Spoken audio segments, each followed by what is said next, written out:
మేమందరం ఈరోజు కొన్ని విషయాలను ముఖ్యంగా జంట నగరాల ప్రజలకు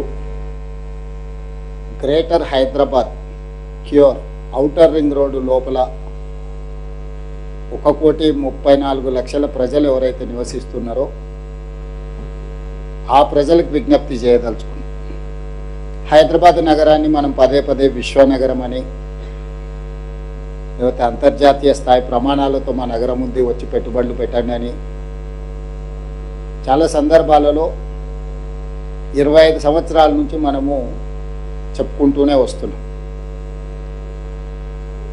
అంతర్జాతీయ నగరం అని చెప్పుకునే క్రమంలో అంతర్జాతీయ ప్రమాణాలతోని రవాణా సౌకర్యాలు ఉండాలి అని 2004 ఆనాటి ప్రధానమంత్రి డాక్టర్ మన్మోహన్ సింగ్ గారు, యూపీఏ చైర్పర్సన్ శ్రీమతి సోనియా గాంధీ గారు, ఆనాటి పట్టణాభివృద్ధి శాఖ మంత్రివర్యులు జైపాల్ రెడ్డి గారు, ఉమ్మడి రాష్ట్ర ముఖ్యమంత్రి డాక్టర్ వైఎస్ రాజశేఖర రెడ్డి గారు, వీళ్ళందరూ రాష్ట్ర కేంద్ర ప్రభుత్వాలు కూర్చొని ఈ దేశంలోనే అత్యంత కీలకమైన, ప్రపంచంలోనే గుర్తింపు కలిగిన హైదరాబాద్ నగరంలో మెట్రో రైలు ప్రారంభోత్సవం గురించి, మెట్రో రైలు నిర్మాణం గురించి చర్చ జరిగింది. ఆనాడు దేశ రాజధాని ఢిల్లీలో ఉన్న మెట్రో, ఆ మెట్రోను ఆదర్శంగా తీసుకొని అంతకంటే అద్భుతమైన రవాణా వసతులను ఇక్కడ ప్రజలకు ఏర్పాటు చేయాలని ఆనాటి ప్రభుత్వం నిర్ణయం తీసుకొని డాక్టర్ వైఎస్ రాజశేఖర రెడ్డి గారు ముఖ్యమంత్రిగా ఉన్నప్పుడు టెండర్ పిలిచి 2009లో టెండర్ ప్రక్రియ పూర్తయ్యే సందర్భంలో డాక్టర్ వైఎస్ రాజశేఖర రెడ్డి గారు అకాల మరణం చెందడం, ఆ తర్వాత రోసయ్య గారు ముఖ్యమంత్రిగా బాధ్యతలు చేపట్టిన తర్వాత ఈ హైదరాబాదులో 70 కిలోమీటర్ల మెట్రో రైలు నిర్మాణం ఒప్పందం ఎల్ఎన్టీ సంస్థతో పబ్లిక్ ప్రైవేట్ పార్ట్నర్షిప్ 15,000 కోట్ల రూపాయల అంచనాతో పనులు ప్రారంభించడం జరిగింది. 15,000 కోట్ల రూపాయల అంచనా 2017 సంవత్సరానికి నిర్మాణం పూర్తి చేసి ప్రజలకు అందుబాటులోకి తీసుకురావాలన్న ఆలోచనతోనే ఆనాటి ప్రభుత్వం పనులు ప్రారంభించింది. జూన్ 2, 2014 నాడు తెలంగాణ రాష్ట్రం ఏర్పడిన రాష్ట్రానికి ఆనాడే ముఖ్యమంత్రిగా కల్వకుంట్ల చంద్రశేఖరరావు గారు ప్రమాణ స్వీకారం చేయడం, ప్రమాణ స్వీకారం చేసిన చంద్రశేఖరరావు గారు వేగంగా మెట్రో రైలు నిర్మాణాన్ని పూర్తి చేసి 70 కిలోమీటర్ల మెట్రోను ప్రజలకు అంకితం చేయాల్సిన పనిని పక్కన పెట్టి చారిత్రాత్మకమైన కట్టడాలు ఉన్నాయి. ఇప్పుడున్న ఆనాటి కాంగ్రెస్ పార్టీ ప్రభుత్వం తీసుకున్న నిర్ణయం ప్రకారము 3 దగ్గరల ఈ నిర్మాణాలను తొలగించి ఇతర ప్రాంతాల నుంచి తీసుకెళ్లాలి అని ఒక ఎడతెగని పేచి ముఖ్యమంత్రిగా చంద్రశేఖరరావు గారే పెట్టినారు. దాంతో నిర్మాణ పనులు ఆగిపోయి 2017లో ప్రారంభించాల్సిన ప్రాజెక్టు 2014 నుంచి 2017 వరకు నిర్మాణం ఆగిపోవడంతో నిర్మాణం ఆలస్యమయ్యి 2020 సంవత్సరానికి కానీ మెట్రో పనులు పూర్తి కాలేదు. అక్కడికి కూడా గౌలిగూడ నుంచి చాంద్రాయన్ గుట్ట వరకు ఫలక్నామా ప్యాలెస్ ఆ ప్రాంతంలో 5 కిలోమీటర్లు నిర్మాణం చేయకుండానే వదిలేసే పరిస్థితి వచ్చింది. 15,000 కోట్లతో పూర్తి కావాల్సిన మెట్రో రైలు నిర్మాణ అంచనా వ్యయం 22,000 కోట్ల రూపాయలకు పెరిగింది. దాంతో 3 సంవత్సరాలు ఆలస్యం కావడం, 7,000 కోట్ల రూపాయల అంచనాలు పెరగడం, అప్పటికే పెట్టుబడి పెట్టి బ్యాంకుల్లో రుణాలు తెచ్చుకున్న ఎల్ఎన్టీకి నష్టాలు లోను కావడం, 2020లో ప్రారంభమైన తర్వాత కోవిడ్ రావడం వల్ల ఇంకొక రకంగా వాళ్లకు నష్టాలు రావడం, వాటన్నిటిని కోలుకొని ముందుకు వెళ్లే క్రమంలో 10 సంవత్సరాలు మెట్రో రైలు విస్తరణ గురించే గత ప్రభుత్వం ఆలోచన చేయలే. వాళ్ళు ఆలోచన చేసింది కూడా ఎల్ఎన్టీతో ముందుకు వెళ్లకుండా గచ్చిబౌలి నుంచి ఔటర్ రింగ్ రోడ్డు ద్వారా అంతర్జాతీయ ఎయిర్పోర్టుకు వాళ్ళకి కావాల్సిన రియల్ ఎస్టేట్ సంస్థలకు ఆఖరి నిమిషంలో టెండర్లు పిలిచే ప్రయత్నం చేస్తారు. ఎక్కడైతే ప్రజలు ప్రయాణం చేయరో, ఎక్కడైతే అంతగా అవసరం లేదో ఆ ప్రాంతంలో నిర్మించాలని వాళ్ళ యొక్క ఆస్తులను పెంచుకోవడానికి మాత్రమే గత ప్రభుత్వం ప్రయత్నం చేసింది తప్ప నిజంగా ప్రజలకు అవసరం ఉన్న ప్రాంతాలలో మెట్రో విస్తరణ జరగలేదు. ఒకనాడు ఢిల్లీ మెట్రో మొదటి స్థానంలో ఉంటే హైదరాబాద్ మెట్రో రెండవ స్థానంలో ఉండే దేశంలోనే. ఇతర నగరాలలో చిన్న చిన్న మెట్రోలు మాత్రమే నడుస్తుండే. ఈరోజు ఢిల్లీ మొదటి స్థానంలో అట్లనే ఉంది, హైదరాబాద్ నగరం 9వ స్థానానికి జారిపోయింది. ఇతర నగరాలు మనకంటే వేగంగా మెట్రో నిర్మించుకోవడము, మెట్రో రవాణా ప్రజలకు అందుబాటులో తీసుకురావడంతో మిగతా రాష్ట్రాలని మనల్ని దాటుకొని ముందుకు వెళ్ళిపోయినాయి. అందుకే ప్రజాపాలన ప్రభుత్వం చేపట్టిన వెంబడే మెట్రోను విస్తరించాలి, ప్రజలకి రవాణా సౌకర్యాలను మెరుగుపరచాలి, హైదరాబాదు నగరంలో అవుతున్న ట్రాఫిక్ జామ్లకు, ప్రజలకు ఇబ్బంది, పర్యావరణాన్ని, కాలుష్యాన్ని నియంత్రించడానికి ఈ మెట్రోను విస్తరించాలనే నిర్ణయానికి వచ్చి కేంద్ర ప్రభుత్వాన్ని రెండవ ఫేజ్ని మాకు మీరు అనుమతి ఇవ్వండి, నిధులు ఇవ్వండి అని చెప్పి ప్రధానమంత్రి గారిని, అర్బన్ డెవలప్మెంట్ మినిస్టర్ను, రైల్వే మినిస్టర్ని, ఫినాన్స్ మినిస్టర్ని చాలా సందర్భాలలో నేను కలిసి విజ్ఞప్తి చేయడం జరిగింది. చివరికి మా ఒత్తిడి తట్టుకోలేక పట్టణాభివృద్ధి శాఖ మంత్రి ఖట్టర్ గారు మీరు ఎల్ఎన్టీని ఒప్పించి ఫేజ్ 2లో వాళ్ళని భాగస్వాములుగా చేయండి, అప్పుడు రెండో ఫేజ్కి మేము అనుమతులు ఇస్తామని చెప్పి వాళ్ళు కండిషన్ పెట్టడం జరిగింది. అప్పుడు మేము ఎల్ఎన్టీని సంప్రదించినాం. ఫేజ్ 1 పబ్లిక్ ప్రైవేట్ పార్ట్నర్షిప్లో 70 కిలోమీటర్లు మీ ఆధ్వర్యంలోనే నడుస్తుంది కాబట్టి ఫేజ్ 2 మెట్రో విస్తరణ 122 కిలోమీటర్లు విస్తరించాలని మేము నిర్ణయం తీసుకున్నాం. తద్వారా ఈరోజు 5 లక్షల మంది ప్రయాణికులు ఏదైతే ఇప్పుడు ఉన్న దాంట్లో ప్రయాణం చేస్తున్నారో అదనంగా ఇంకొక 6 లక్షల మంది ప్రయాణం చేయడం ద్వారా ఈ ప్రాజెక్టు ఫీజిబిలిటీ, వైబిలిటీ పెరుగుతుంది, నష్టాలలో ఉన్న మెట్రో లాభాలుగా మారుతుంది. మీరు ఇందులో భాగస్వాములు కాండి అని ఎల్ఎన్టీని కేంద్ర ప్రభుత్వం పెట్టిన నిబంధనల ప్రకారం మేము అడిగినాం. ఎల్ఎన్టీ సంస్థ తిరస్కరించింది. మేము ఇందులో భాగస్వాములము కాము. మేము 2009లో చేసిన ఒప్పందం ప్రకారం 15,000 కోట్ల రూపాయలతోని 2017 లోపల నిర్మాణం పూర్తి చేసి ఉంటే మేము లాభాలలో ఉండేవాళ్ళము. గత ప్రభుత్వం 3 సంవత్సరాలను పనులను స్తంభింపచేయడం వల్ల 7,000 కోట్ల రూపాయల నష్టం వచ్చి ఈరోజు మాకు ప్రయాణికుల నుంచి సంవత్సరానికి 1,100 కోట్ల రూపాయలు వసూలైతే 450 నుంచి 500 కోట్ల రూపాయలు ఈ మెట్రో నిర్వహణకు, జీతభత్యాలు, నిర్వహణ కోసమే ఖర్చు అవుతున్నాయి.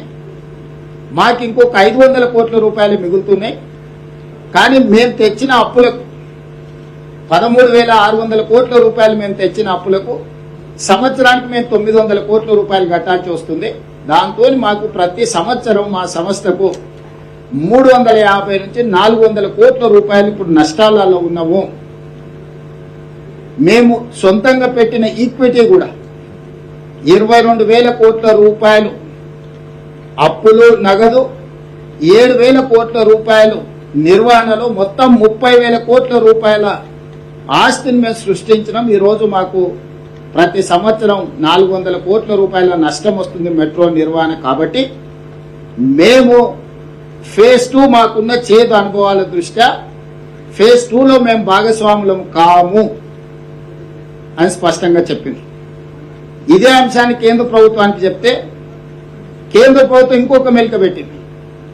కనీసం వాళ్ళని ఫేజ్ 2 విస్తరించుకోవడానికి, సీమ్లెస్ గా ప్రయాణం చేయడానికి వాళ్ళతోని ఖచ్చితమైన ఒప్పందం తీసుకొని రండి, అప్పుడు మీకు ఫేజ్ 2కి మేము అనుమతులు ఇవ్వడానికి అవకాశం ఉంటుందని రెండోసారి తిరకాసు పెట్టారు. మళ్ళీ ఎల్ఎన్టీని సంప్రదించినాం. మేము ఆ డెఫినేటివ్ అగ్రిమెంట్ కూడా మేము చెయ్యము.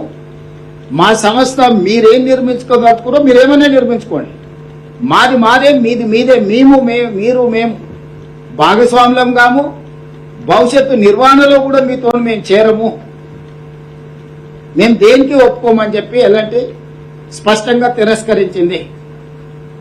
అప్పుడు మాకున్న ప్రత్యామ్నాయం కేంద్ర ప్రభుత్వాన్ని అడిగినాం. వాళ్ళు భాగస్వామ్యానికి ఒప్పుకోవట్లేదు. ఎలాంటి వాళ్ళు భవిష్యత్తులో మనం విస్తరించడానికి ఎన్ఓసి కూడా ఇస్తలేరు, ఖచ్చితమైన ఒప్పందం కూడా చేస్తలేరు. కానీ మాకు ప్రజల నుంచి ఉన్న ఒత్తిడి, మా అవసరాలు, మా నగరం విశ్వనగరం కావాలంటే, మేము పెట్టుబడులను ఆకర్షించాలంటే ఇంకొక 122 కిలోమీటర్లు మెట్రో విస్తరణ చెయ్యాల్సిందే.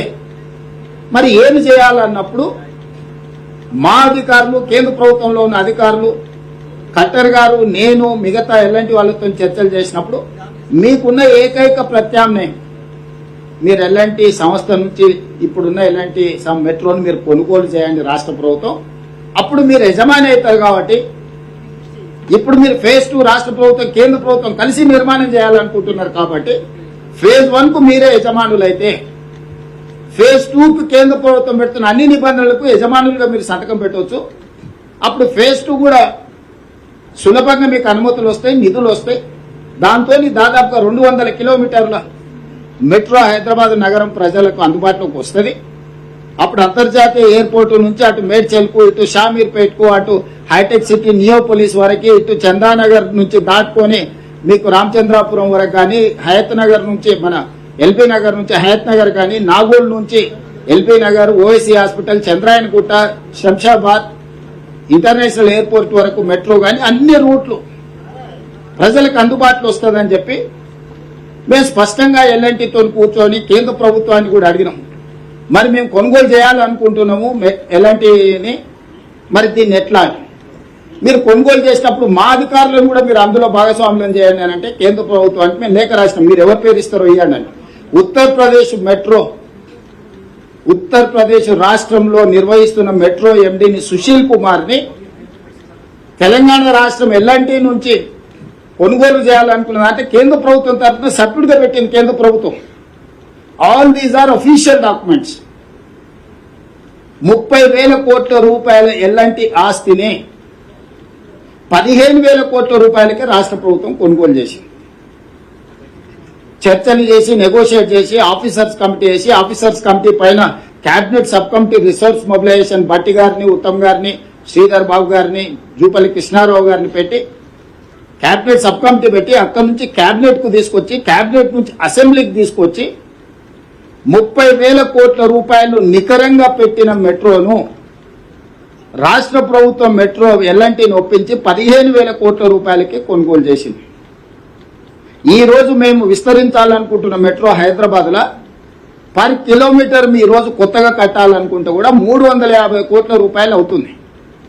అట్లా లెక్కేసుకున్న 70 కిలోమీటర్ల మెట్రో ఈ రోజు ఉన్న పలంగా కూడా 25,000 కోట్ల రూపాయల ఆస్తి. అన్ని రకాలుగా చెప్పి ఎల్ఎన్టీని ఒకటే పాయింట్ దగ్గర మేము ఒప్పించినాం. మీరు అనొచ్చు, మరి ఎల్ఎన్టీ ఇంత పెద్ద సంస్థ మీకు తక్కువకి ఎందుకు ఇచ్చింది, మీ దగ్గర ఏం మంత్రదండం ఉన్న దానిలో ఒప్పించడానికని. ప్రతి సంవత్సరం వాళ్ళకు నికరంగా 400 కోట్ల రూపాయలు నష్టం వస్తుంది.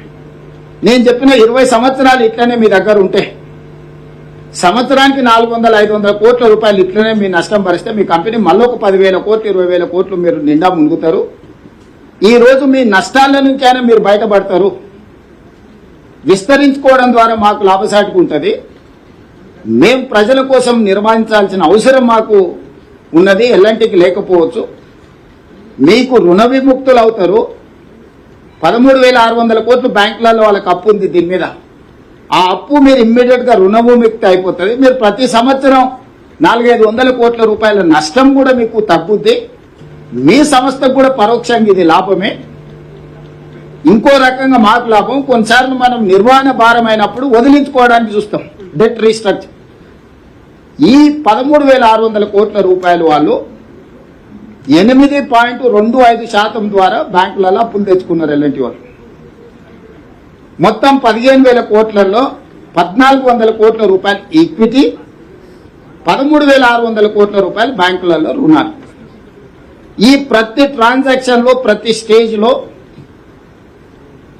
ఖట్టర్ గారికి, పట్టణాభివృద్ధి శాఖ మంత్రికి, రైల్వే శాఖ మినిస్టర్స్ కి, ఫైనాన్స్ మినిస్టర్స్ కి నేను పర్సనల్ గా వెళ్ళి బ్రీఫ్ చేయడమే కాకుండా ఎవ్రీ ట్రాన్సాక్షన్స్ లో గవర్నమెంట్ ఆఫ్ ఇండియా అధికారులు ఇందులో భాగస్వాములు. మాకు తెలియదు మీరు ఏం చేసిందని చెప్పడానికి కూడా వీళ్ళతో ఒప్పందం అయిన తర్వాత మేము సంస్థలను సంప్రదించినాం అప్పులు తెచ్చుకోవడానికి ఆ లోన్ బదిలీ సేమ్ 8.25% రేట్ ఆఫ్ ఇంట్రెస్ట్ తగిన మేము అప్పులు తెచ్చుకుంటే రాష్ట్ర ప్రభుత్వానికి కూడా సేమ్ ఇదే 500 కోట్ల రూపాయల నష్టం ఉంటుంది. నేను గతంలో కేసీఆర్ గారు 11%, 11.5% పిఎఫ్సి ఆర్ఈసి ద్వారా రేట్ ఆఫ్ ఇంట్రెస్ట్ అప్పులు చేస్తే డెట్ రీస్ట్రక్చర్ మీద 7.25% నేను తగ్గించుకున్నా. దాంతో నాకు కొంత వెసులుబాటు నష్టాలలో వచ్చింది.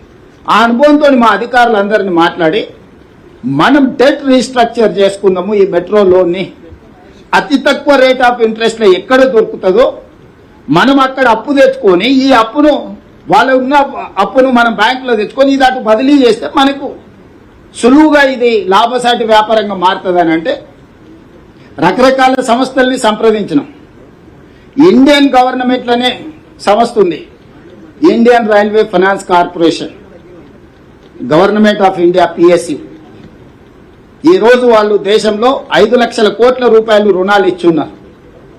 దీనికి ఉన్న ప్రత్యేకత ఏంటంటే రైళ్ల నిర్మాణం కోసం రైల్వే రిలేటెడ్ వాటికి మాత్రమే వీళ్ళు ఫైనాన్స్ చేస్తారు. పిఎఫ్సి పవర్ ఫైనాన్స్ కార్పొరేషన్ 1,52,000 కోట్ల రూపాయలు కేసీఆర్కు ఇట్లా కాగితం పెడితే అట్లా లోన్ ఇచ్చారు. REC rural electrification corporation KCR గారు ఇట్లా కాగితం పెడితే 1,61,000 కోట్ల రూపాయలు అప్పిచ్చారు. ఈ రెండు కూడా కేంద్ర ప్రభుత్వ సంస్థలు, పిఎఫ్సి అండ్ ఆర్ఈసి. ఐఆర్ఎఫ్సి ఇంకొకటి సేమ్ ఇలాంటిదే. అదే చంద్రశేఖరరావుకు పిఎఫ్సి ఆర్ఈసి కలిసి 10 సంవత్సరాలలో 3,15,000 కోట్ల రూపాయలు అప్పిచ్చింది. ఏ గ్యారంటీ లేకుండా, రిజర్వ్ బ్యాంక్ గ్యారంటీ కూడా లేదు దానికి. జస్ట్ చంద్రశేఖరరావు దరఖాస్తు పెట్టిండు, కిషన్ రెడ్డి గారు, మోడీ గారు లోన్లు ఇచ్చేసారు. దాంతో కాళేశ్వరం గట్ట కూలేశ్వరం అయింది. ఇక రకరకాల దాంట్లలో 3,15,000 కోట్ల రూపాయలు అవలీలగా మూడో కంటికి తెలవకుండా 3,15,000 కోట్ల రూపాయలు అప్పిచ్చారు. దానికి కేసీఆర్ చెల్లించిన ఇంట్రెస్ట్ ఎంత అంటే 11.5% highest. The lowest is 9.5, the highest is 11.5. ఇంత అడ్డగోలుగా బాధ్యతారహితంగా 3,15,000 కోట్ల రూపాయలు ఓన్లీ 2 కార్పొరేషన్స్ నేను చెప్పేది. ఈ 2 కూడా కేంద్ర ప్రభుత్వాన్ని. ఇప్పుడు నేను 3వ కార్పొరేషన్ సంప్రదించిన. They are dedicated for railway constructions. So metro కూడా రైల్వే కిందకు వస్తుంది కాబట్టి దీని మీద మాకు లోన్ కావాలా, మేము టేక్ ఓవర్ చేస్తున్నాము, ఈ ప్రకారంగా మేము కొనుగోలు చేస్తున్నాం. మొత్తం మా ట్రాన్సాక్షన్ వాళ్ళు కన్సల్టెంట్ని పెట్టుకున్నారు, మేము కన్సల్టెంట్ని పెట్టుకున్నాం, అధికారులు ఉన్నారు, దాంట్లో గవర్నమెంట్ ఆఫ్ ఇండియా ఫైనాన్స్ అధికారులు ఉన్నారు, ఐఆర్ఎఫ్సి అధికారులు, మొత్తం ఇంటోటో కేంద్ర ప్రభుత్వం, ఇంటోటో రాష్ట్ర ప్రభుత్వం కూర్చొని చర్చించుకొని 13,600 కోట్ల రూపాయలు ఏదైతే ఎల్ఎన్టీ అప్పు వివిధ బ్యాంకులలో 8.25% అప్పుతో ఉందో ఆ అప్పును రాష్ట్ర ప్రభుత్వము హైదరాబాద్ మెట్రో రైల్ లిమిటెడ్ పేరు మీద, కంపెనీ పేరు మీద కొనుగోలు చేసేటట్టు, దానికి అప్పించేటట్టు ఐఆర్ఎఫ్సిని ఒప్పించేసి టోటల్గా ఒప్పందాలు చేసుకొని మే 30 తారీఖు నాటికి లోన్ డిస్బర్స్మెంట్ చేయాలి. జూన్ 1 నుంచి కంప్లీట్గా మెట్రో మేము టేక్ ఓవర్ చేయాలి ఎల్ఎన్టీ నుంచి. మా సిఎస్ గారు అందరు పోయి అక్కడ చైర్మన్తో అందరితో కూర్చొని ఒప్పందాలు చేసి మీరు అందరు కూడా పేపర్లలో చూసారు. టోటల్గా ట్రాన్సాక్షన్ అంతా కంప్లీట్ అయిపోయింది. 1,400 కోట్లు మేము మార్జిన్ మనీ కట్టాలి ఈక్విటీకి, దీనికి 13,600 కోట్ల రూపాయలు వాళ్ళు ఇచ్చారు. వాళ్ళు పేపర్ ప్రాసెస్కు 84 కోట్ల రూపాయలు ఫీజు అడిగింది. 84 కోట్ల రూపాయలు ఫీజు చెల్లించినాము, 1,400 కోట్ల రూపాయలు మేము కట్టాల్సింది కట్టేసినాము. కరెక్ట్ ఈ టైంలో కిషన్ రెడ్డి వెళ్ళి 20 తారీఖు నాడు అసలు కథ ఇక్కడ మొదలైంది. ట్రాన్సాక్షన్ అంతా ఎవ్వరికి ఇది లేకుండా ట్రాన్స్పరెంట్గా కంప్లీట్ ట్రాన్సాక్షన్ క్లోజ్ చేసేసి 29 నాడు మా వాళ్ళు అన్ని పెట్టేసి డబ్బులు ఇచ్చేసి అయిపోయిందని మా వాళ్ళు సెలబ్రేషన్స్ కూడా చేసుకున్నారు. మా అధికారులు అందరు మేము చాలా ఎఫర్ట్స్ పెట్టాం, చాలా ప్రెజర్లో ఉండే అయిపోయింది అని. ఇక్కడ మీడియా మిత్రులారు మీరు ఆలోచన, ఏ రేట్ ఆఫ్ ఇంట్రెస్ట్ తెచ్చినా అనుకుంటున్నారు? 13,600 కోట్లు 4%కు తీసుకొచ్చిన. చంద్రశేఖరరావు, నరేంద్ర మోడీలు వీళ్ళు, ఇది ఐఆర్ఎఫ్సి మిడిల్ మెన్.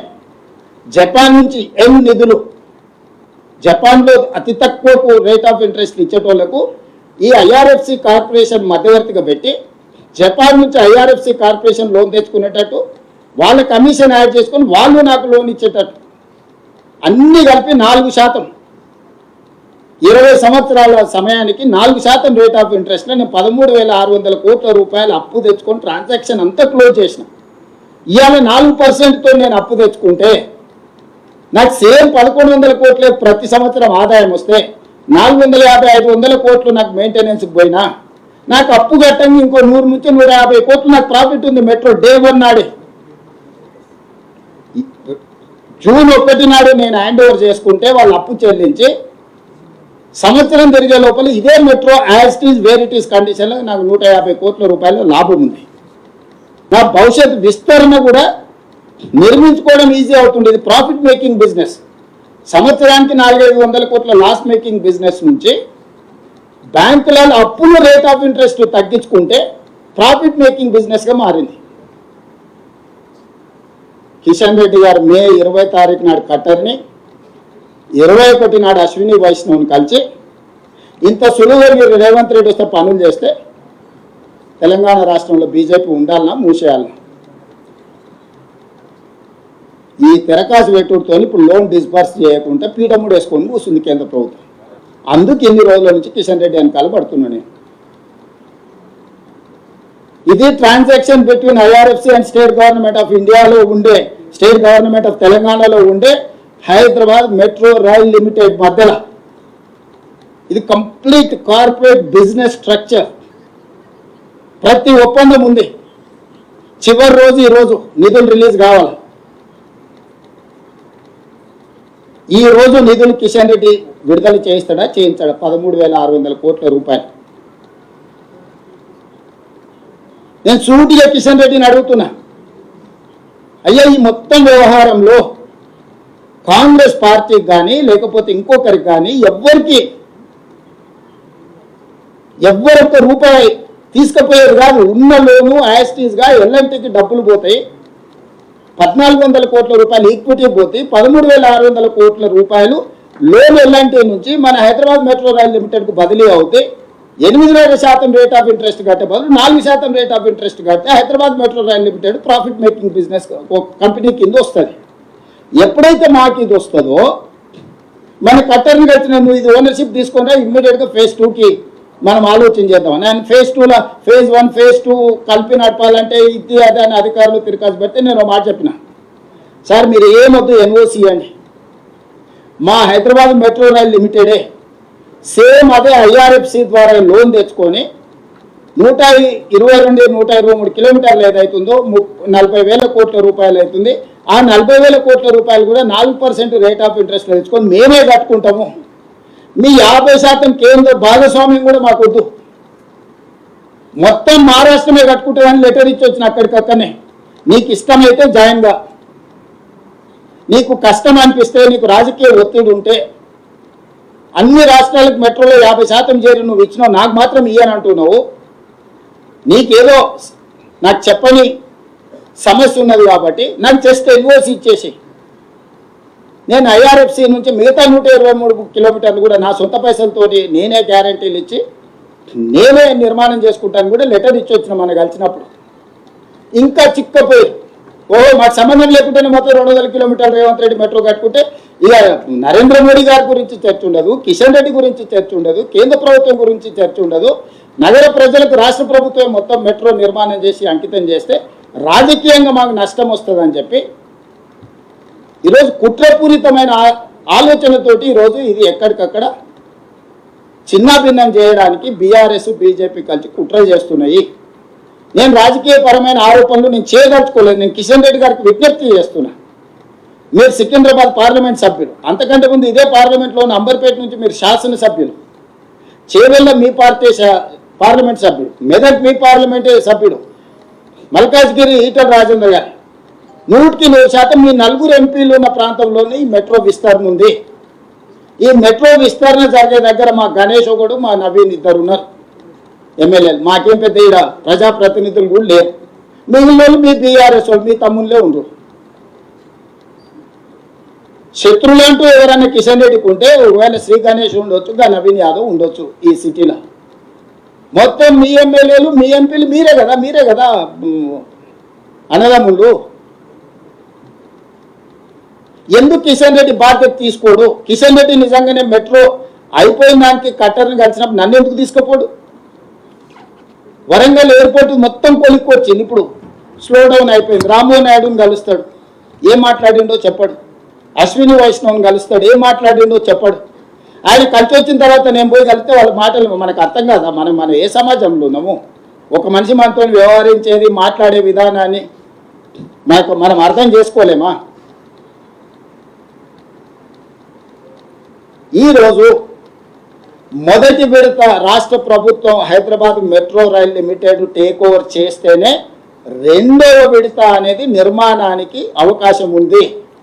మొదటి విడత టేక్ ఓవర్ చేయాలి అని అంటే ఇండియన్ రైల్వే ఫైనాన్స్ కార్పొరేషన్ 13,600 కోట్ల రూపాయల ఒప్పందం ప్రకారము నిధులు రిలీజ్ చేయాలా.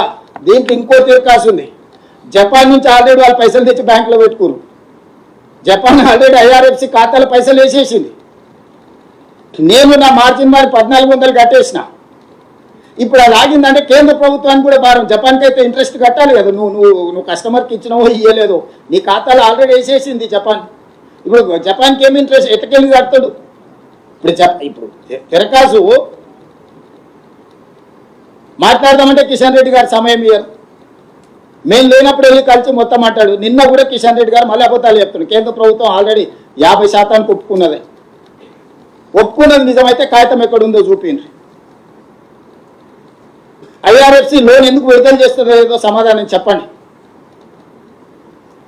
గతంలో రాష్ట్ర ప్రభుత్వం గ్యారెంటీ ఇస్తే లోన్లు వచ్చేది. IRFC మాకేం కండిషన్ పెట్టింది తెలుసా? రాష్ట్ర ప్రభుత్వమే అంటే యాక్చువల్గా తీసుకుంటున్న సంస్థ సంతకాలు పెడితే వాళ్ళకి ఇవ్వచ్చు. ఆ సంస్థ ఒకవేళ డిఫాల్ట్ అయితే మీరు ఏం చేస్తారంటే మా రాష్ట్ర ప్రభుత్వం కడుతుందని ఒప్పందం ఇచ్చిన.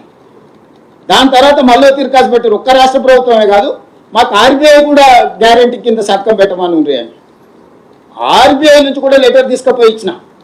ఒకవేళ ఆ సంస్థ HMRAలు కట్టకపోతే రాష్ట్ర ప్రభుత్వం కడుతుంది, రాష్ట్ర ప్రభుత్వం కట్టకపోతే RBIలో తెలంగాణ రాష్ట్ర ప్రభుత్వం ఏ రూపాయి పడ్డా డైరెక్ట్ వాళ్ళే తీసేసుకునేటట్టు అందరితో తీసుకొని పోయి ఇచ్చిన. ఏ రోజు కూడా ఈ సమస్యలు నేను ఎవరితోనలే, ఎవరిని అక్యూజ్ చేయలే. ఇప్పటివరకు దేశంలో ఏ లోను కూడా తీసుకున్న కార్పొరేషన్ గ్యారంటీ కింద ఉంటుంది, లేకపోతే రాష్ట్ర ప్రభుత్వం కౌంటర్ గ్యారంటీ ఇస్తుంది. ఇక్కడ నాకు రిజర్వ్ బ్యాంకును కూడా నేను రిజర్వ్ బ్యాంకు నుంచి ఆ సంస్థ ఫెయిల్ అయితే రాష్ట్ర ప్రభుత్వం కూడా ఫెయిల్ అయితే రిజర్వ్ బ్యాంకులో మీ పేరు మీద ఏ రూపాయన్నా నేనే తీసుకుంటా అంటే రిజర్వ్ బ్యాంకును కూడా ఒప్పించి ఆ లెటర్ కూడా తీసుకుపోయి ఇచ్చిన. ఇక నాకు ఫిట్టింగ్ పెట్టడానికి ఏం లేదు. లోన్ ట్రాన్స్ఫర్ చేయకుండా ఆపుకొని కూర్చున్నాను. సో ఇప్పుడు కిషన్ రెడ్డి నేను అడుగుతున్నా, లోను IRFC ఆపడానికి కారణం ఏందో మీరు చెప్పండి. ఆ లోనును విడుదల చేయించడానికి మీరు మాట్లాడరా? మీరు బాధ్యత తీసుకుంటారా, తీసుకోరా? రెండవ విడతకు భారత ప్రభుత్వం 50% భాగస్వామిగా నిర్మాణానికి ముందుకు వస్తుందా, లేకపోతే ఆ రెండవ విడత కూడా మేమే మా డబ్బులతో కట్టుకోవడానికి మీరు NOC ఇస్తారా? దీనికి సమాధానం చెప్పండి కిషన్ రెడ్డి గారు. నేను దీని గురించి మాట్లాడితే కిషన్ రెడ్డి గారు సవాళ్ళు విసురుతుండు, తొడలు కొడుతుండు, దెబ్బలు జరుచుకుంటుండు, నన్ను అడ్డుకునేటోడు పుట్టలేదంటాడు, నేను ఇళ్ళనే పుట్టిన ఇళ్ళనే చచ్చిపోయినా అంటాడు. నువ్వు ఇళ్ళనైనా పుట్టి ఇళ్ళనైనా చచ్చిపో, నువ్వు ఎంపీ కాబట్టి నువ్వు కేంద్ర మంత్రి కాబట్టి అడుగుతున్నా, లేకపోతే నీతో నాకేం పని ఉంది? నిన్ను అక్కడ దాటని అని ఇక్కడ దాటని నాకేం పని ఉందా? కావలికారు పని చేయనికే మీరంతా ఒకటే కదా. నువ్వు అధికారంలోనో తెలంగాణ రాష్ట్రం తరఫున యూనియన్ క్యాబినెట్లో ఒక్కమే మంత్రివి, క్యాబినెట్ ర్యాంక్లో క్యాబినెట్ మీటింగ్లో మాట్లాడాల్సింది నువ్వే మోడీ గారితో. ఈటెల రాజేందర్కు మాట్లాడదామన్నా కూడా అందులో ఎంట్రీ లేదు కదా. పోనీ నువ్వు నీ పార్టీకి ఎంత నిబద్ధత కలిగిన వాళ్ళు మొన్ననే మీ ఎమ్మెల్యేలు మీ ఎంపీలు పోయి మోడీ గారికి లెటర్ ఇచ్చి వచ్చారు, నువ్వు ఏ తోటలో తింటున్నావు, ఏ తోటలో వండుకుంటున్నావు అని. మీ వాళ్ళే చెప్పారు కదా దొంగలు కాదు తోటలోకి రాదని. నన్ను ఎందుకంటావు కిషన్ రెడ్డి గారు? నేనేమన్నా నేనేమన్నా కేసీఆర్ 2021లో నిన్నేమన్నాడు? ఏమన్నాడు శ్రీనివాస్ రెడ్డి? ఏదో అన్నాడు కాదు, రండా అన్నాడు కాదు. నేను అట్లా ఏమన్నా అంటే నా కిషన్ అన్న అని మర్యాద ఇచ్చే మాట్లాడితే కేసీఆర్ అన్నట్టు నేను రండా అని ఎప్పుడన్నా అంటున్నా నేను నేనేమన్నా తక్కువ చేసి మాట్లాడుతున్నా నీ గౌరవం తగ్గేటట్టు నేను ఎప్పుడన్నా మాట్లాడుతున్నా లేదే నువ్వు ఒక యూనియన్ క్యాబినెట్ మినిస్టర్ నేను ఒక స్టేట్ చీఫ్ మినిస్టర్ మన ఇద్దరి మధ్యలో సత్సంబంధాలు ఉండాలి మన ఇద్దరం కలిసి రాష్ట్రానికి నిధులు తీసుకురావాలి మన నగరాన్ని అభివృద్ధి చేసుకోవాలని మాత్రమే నేను అడిగిన కేసీఆర్ నిన్న అంత మాట అంటే పల్లెత్తు మాట అనలేదు కన్నెత్తి కేసీఆర్ వైపు చూడలే ఆ రోజు కిషన్ రెడ్డి గారు నేను ఏమనకముందే ఎదురు తుంకుతున్నాడు దెబ్బలు కొడుతున్నాడు తొడలు ధరుస్తున్నాడు నీ సంగతి తెలుస్తా అంటుడు నేనేం చేసిరా నాయన